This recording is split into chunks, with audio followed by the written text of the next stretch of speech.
మొత్తానికి దేశంలో హవాలా పేరు మీద ట్యాక్స్ ఎగ్గొడుతున్నారు.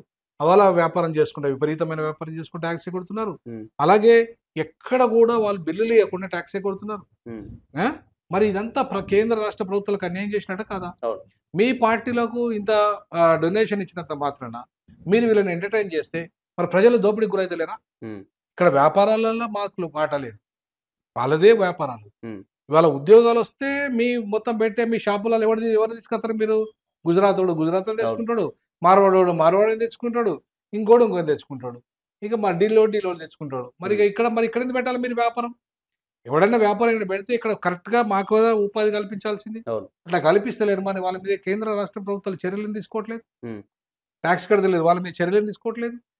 మా వోడు సారా ప్యాకెట్ తీసుకుంటే వాడు టాక్స్ కడతాండు. అవును. కళ్ళు తాగితే టాక్స్ కడతాండు. పెన్ను కొంటే టాక్స్ కడతాండు పిల్లలకు. హ్మ్. ఇన్ని చేస్తున్న మేము 22% దేశంలో టాక్స్ ఎంత కడుతున్నాం ఇక్కడ. మరి మీరెందుకు మీ మీ మీ టాక్స్ 2% కూడా లేదు.